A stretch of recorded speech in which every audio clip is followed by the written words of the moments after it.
Hello everyone. Today's topic for discussion is fetal growth restriction in third trimester. Why I have mentioned particularly as third trimester? Because fetal growth restriction can occur as early as first trimester, which we will discuss separately.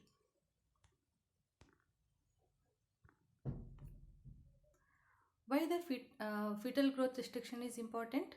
Because the fetal developmental adaptation that occur antenatally can affect the structure, physiology and functioning of many organ system of the fetus, which may in turn leads to fetal growth restriction antenatally.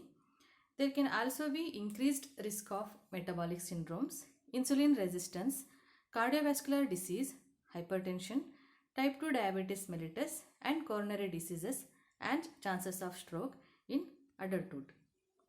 So for obstetrician, they don't want their patients to have a fetus with hypoxia or acidemia, and for neonatologists, they don't want to have a kid or the small baby with prematurity or with morbidities, and for parents, we want to give a healthy normal child.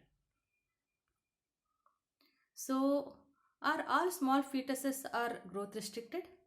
The answer is no. Around 75% of the small fetuses are normal. They can be constitutionally small. So they might be following the growth pattern of one of their parents or grandparents. 10% of the abnormally small fetuses are maybe due to chromosomal abnormalities, structural defects, congenital infections. So 70% of the pregnancies are affected by the uteroplacental insufficiency. The question is, are all small fetuses are growth restricted? No. Again, are all growth restricted fetuses are small in size? The answer is big no. So our duty is to differentiate between the growth restriction, constitutionally small babies and appropriate gestational age babies. So we'll see what is the definition of growth restriction and how we diagnose it and how we manage it. A growth restricted fetus is the one with effective fetal weight of less than 10th percentile for that gestational age on ultrasound, that because of the pathological process has not attained its biologically determined growth potential.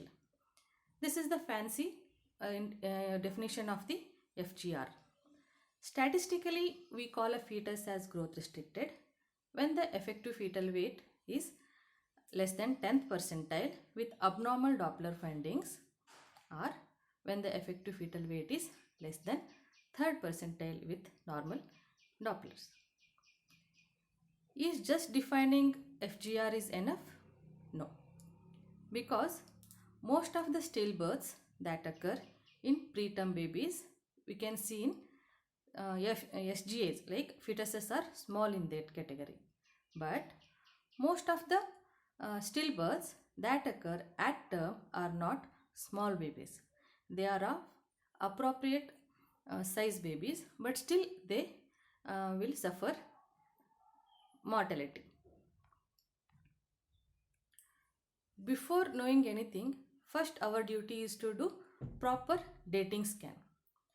Once the EDD has been assigned, we should not change the EDD in the subsequent scan.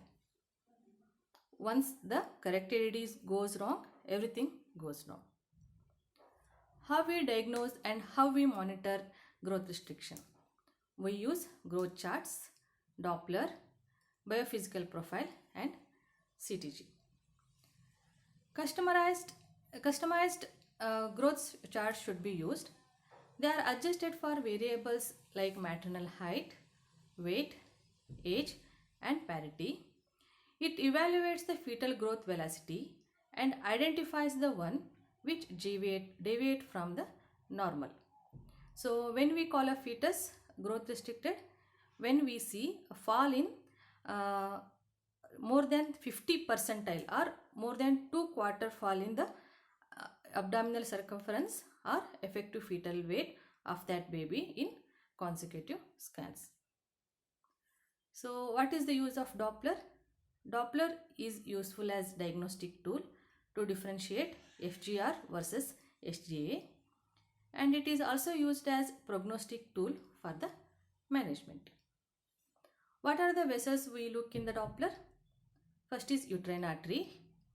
It indicates the supply to the placenta. Umbilical artery.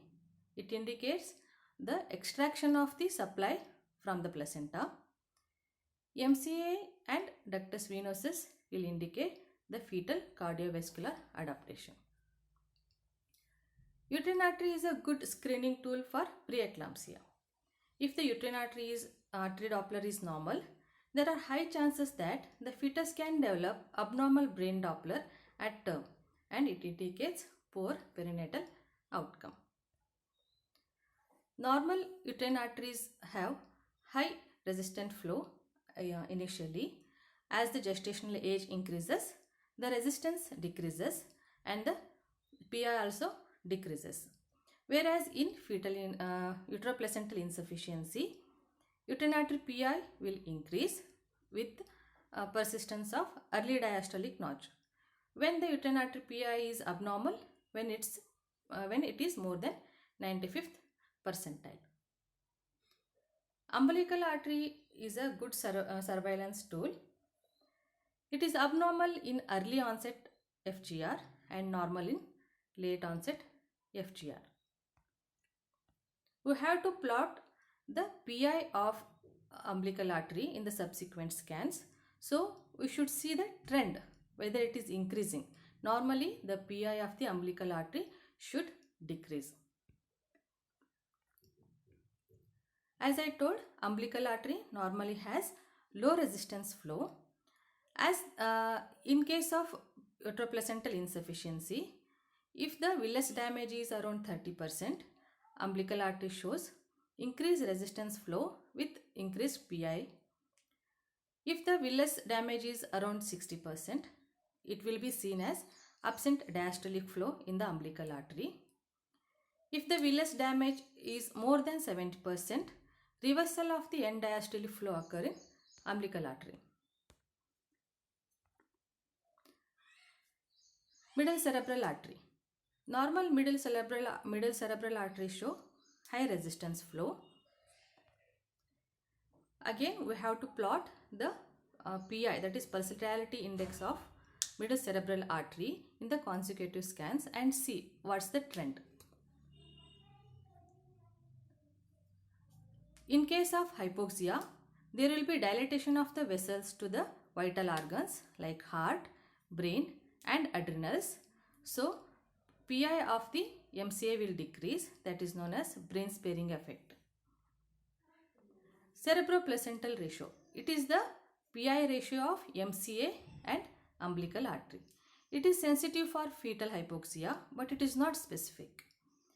Cerebroplacental ratio becomes abnormal before the PI of middle cerebral artery. When we call it as abnormal, when it is less than 5th percentile. Ductus venosus. Normal ductus venosus show positive A wave. As the hypoxia sets in, there will be decrease in A wave of the ductus venosus with increased PI. When it is abnormal, when it is more than 95th percentile. As the acidosis develops, there will be absent A wave. In severe acidosis, there will be reversal of the A wave that indicates fetus cannot survive intrauterine. This is the time to intervene. Biophysical profile. We see for in biophysical profile, we look for fetal tone, movement, breathing and amniotic fluid. If the biophysical profile is less than 4, that indicates the fetal pH will be around or less than 7.2. When the biophysical profile is less than 2, that indicates that fetus has gone for acidemia. Now we will classify the FGR into two categories: early onset FGR and late onset FGR. Early onset FGR when the growth restriction occurs before 32 weeks, and late FGR when the growth restriction occurs after 32 weeks. Though this 32 weeks is not a arbitrary cutoff. According to Delphi consensus, we define early onset FGR as when the abdominal circumference or effective fetal weight is less than third percentile, or umbilical artery shows absent end diastolic flow, or the abdominal circumference or the effective fetal weight is less than third percentile with one of these other findings, like uterine artery PI more than 95th percentile or umbilical artery PI more than 95th percentile. When we have defined early onset FGR, we will also see about late onset FGR. When we call it as late onset FGR, when the abdominal circumference and effective fetal weight is less than third percentile, or we have to have 2 out of these 3 findings, like abdominal circumference or effective fetal weight less than 10th percentile, abdominal circumference or effective fetal weight crossing more than 2 quartiles, that is more than 50 percentiles. Assume that you have scanned a fetus at 32 weeks and its effective fetal weight is around 80th percentile, and if you scan the same fetus after some 3 to 4 weeks and its growth has reduced to 30th percentile, that is from 80th percentile it has come to 30th percentile, that means it has crossed more than 2 quartiles. That indicates that its growth has reduced, it has become growth restricted. Third is when the uterine artery PI is more than 95th percentile, or when cerebroplacental ratio is less than 5th percentile. So now we will see what is the pathophysiology of this. In the intrauterine life, think that placenta is like the father to the fetus. It acts as a nutritional organ and provide nutrition for the growth of the fetus. It also acts as the respiratory organ and provide oxygen and prevents hypoxia. What happens in early onset fetal growth restriction? In this, the placental damage is more than 30%. So there will be increased resistance in the uterine artery. In turn, there will be decreased supply of the blood to the umbilical artery. So it will be shown as either increase in pulsatility index of the umbilical artery when the supply is around 30%. When the villus damage increases to around 60%, it will be shown as acidotic changes like absent end diastolic flow. If further there is resistance increases, so further villus damage, so it will be shown as reversal of the diastolic flow in the umbilical artery. So as there is resistance increases in the umbilical artery, the fetal cardia has to work more. So the changes of the fetal cardia will be shown in the ductus venosus. According to how much resistance it is getting, the ductus venosus will show changes. The fetal changes will be seen as changes of middle cerebral artery PI and cerebroplacental ratio. So to understand this, just I'll tell the story. Think womb as the family, placenta as the father, fetal cardia as the mother, and fetal cerebrum or fetal brain as yourself. When everything is good, that means when the father is earning good money, that is uterine artery supply is good, he will provide good amount of money to the mother, that is the blood flow along the umbilical artery is good. The mother, that is heart, will pump sufficient amount of blood to the organs, so you will get good amount of blood supply, nutrition and oxygen, and you will grow adequately and everything is fine. So it's a happy family. What happens in early FGR? The income of the father reduces. That is indicated by increased uterine artery PI. So the amount of money what he gives to mother will reduce. That is indicated by the resistance in the umbilical artery. As the finance of the father decreases, the resistance in the umbilical artery increases. So now the mother has to work more, she has to struggle more. Whatever she is getting, she will distribute to the organs. So she will try to save vital organs like brain, adrenals or the heart. So the hypoxia sets in and the brain, that is you sense that you cannot get the luxury, so you will get adapted to it. The MCI PI will start reducing. Mother, being the strongest person of the family, she will try to push the struggle till the end. So ductus venosus, which reflects the changes in the heart, will become abnormal in the end. In Kannada, there is a song called Henmakle Strong Guru. That means the women are very strong. So the ductus venosus, which represents the fetal heart, will become abnormal, and once it becomes abnormal or once it starts showing reversal of the A wave, that indicates that you cannot survive intrauterine. You have to come out of that family and you have to take external assistance, that you have to deliver the fetus. This is the same what I have explained now. So in the management part of the early onset iugr, we have to decide whether we want to have a premature baby or we want to have a hypoxic baby.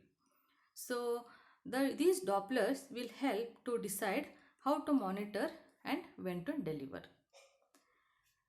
How to monitor? We have to look for the Doppler and CTG.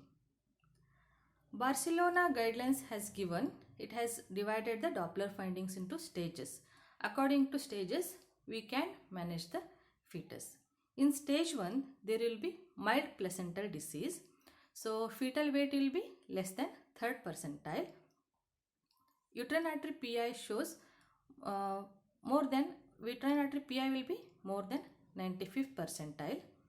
Umbilical artery PI will be more than 95th percentile, but there will be diastolic flow. CPR will be less than 5th percentile and MCA will show less than 5th percentile. MCA PI will be less than 5th percentile. This is stage 1. In stage 2, there will be severe placental disease, that is indicated by absent end diastolic flow in the umbilical artery. In stage 3, there will be early acidosis.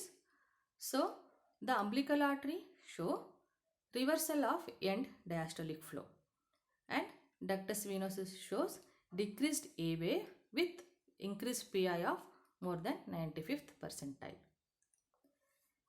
In stage 4, there will be severe acidosis. So ductus venosus will show reversal of the A wave. Why we have to follow Barcelona staging?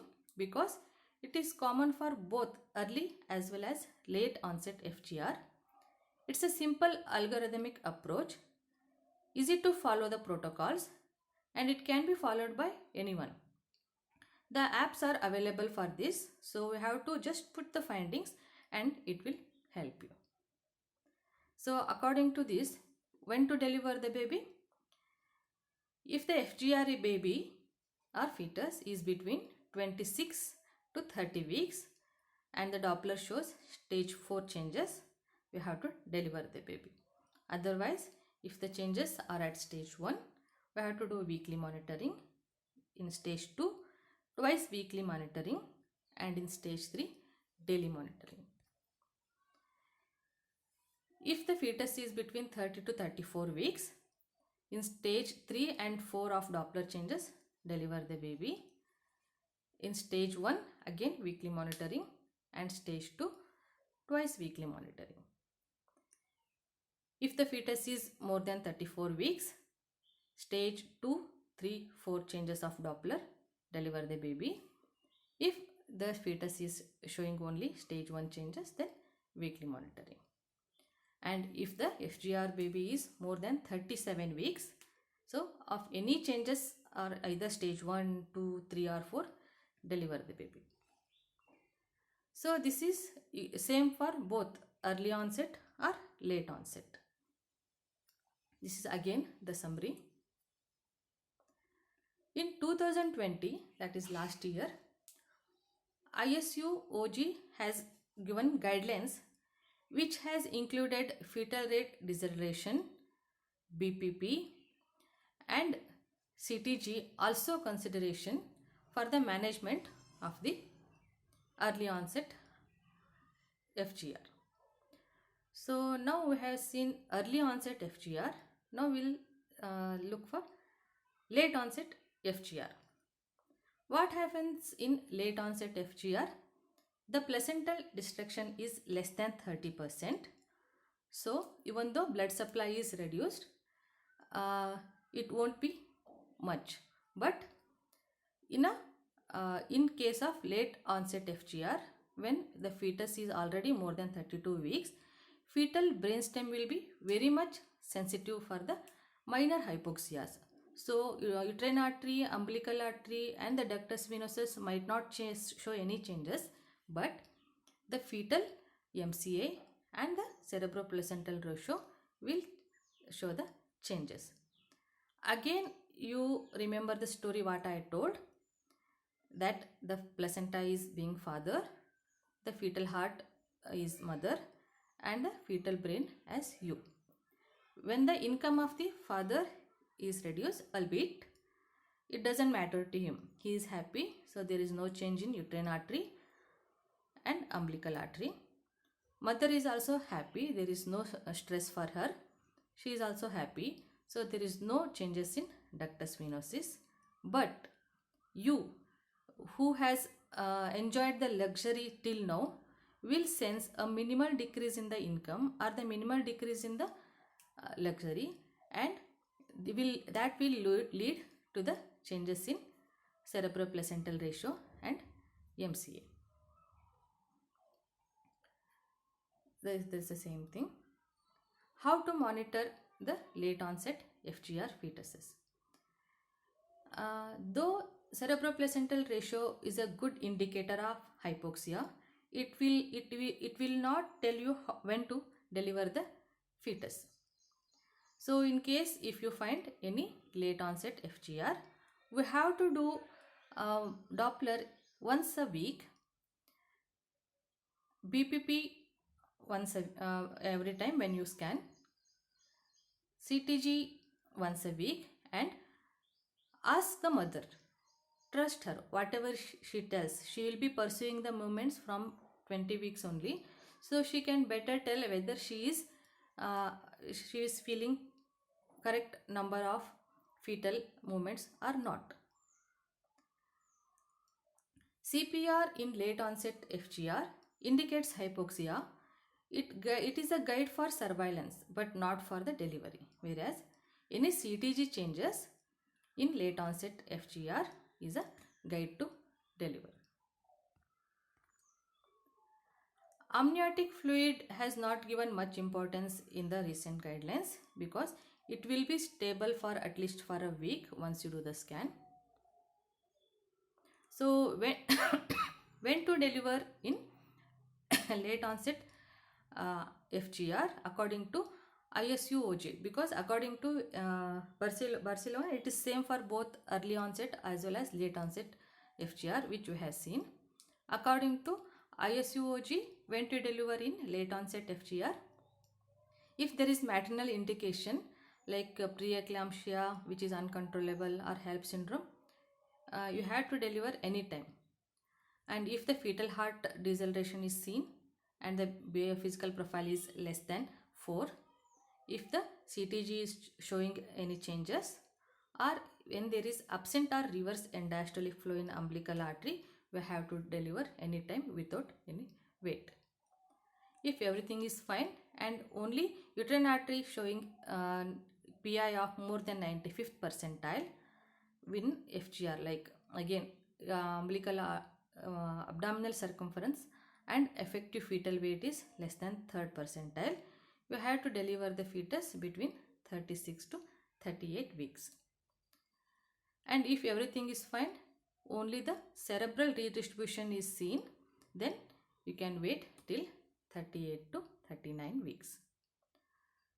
Again, it tells that you have to give corticosteroids for the lung maturity if you are delivering the fetus before 34 weeks, and magnesium sulfate for the neuroprotection. What are the differences between early onset FGR and late onset FGR? Early onset FGR diagnosis is easy, but what is difficult is management. It is less prevalent, around 30%. Fetus size may be small and it shows Doppler changes. Hypertensive disorder of the pregnancy is very common in early onset FGR. Perinatal mortality is very much high. In late onset FGR, diagnosis is difficult but management is easy. It is more prevalent, around 70%. Size of the fetus may not be small. In Doppler, it might show only cerebral blood flow redistribution. Hypertensive disorder of the pregnancy may not be seen in this, and perinatal mortality is less. What about appropriate gestational age, that is AGA group? When we call it as AGA group, when the effective fetal weight is more than 10th centile, or when this weight or effective fetal weight or abdominal circumference is dipping or decreasing for 2 quartiles, like more than 50 percentiles, and when the Doppler shows abnormalities. In this, the placental damage is very much minimal. How we monitor this? How we monitor these fetuses? These are managed like late onset groups, what I have discussed previously. We have to scan the fetus once a week for CPR. We have to do weekly CTG and delivery at 38 weeks. And what about small for gestational age? We consider this as small for gestational age when there is no Doppler findings. But will it be always small for gestational age without going into FGR? No, not always. When you find small for gestational age fetus, we have to scan the fetus every 15 days to look for any decrease in growth, and Doppler every week to look for any Doppler changes. When you see uterine artery PI is more, then be cautious, because there are high chances of crossover of this SGA to FGR. So in SGA, when to deliver? We have to deliver at 38 weeks and it should not exceed 39 weeks. So these are the guidelines from the article which I had told. In 2020, ISUOG has given this beautiful article. If you want, it is available online. So by following the protocols, we can prevent the iatrogenic prematurity of the fetus, and we can also reduce stillbirth. What is the take-home message? First, identify a small fetus, do Doppler, distinguish between FGR and constitutionally small SGA, stage FGR and plan surveillance. Decision on when to deliver. Most important thing is to identify FGR. Hence, assigning gestational age and using growth charts are essential.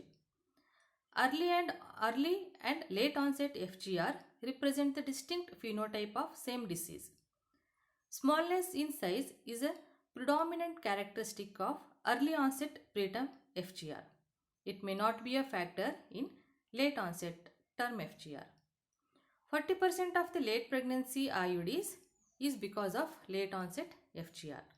So, in early FGR, it's the heart which takes the strain, and in late FGR, it's the brain which takes the strain.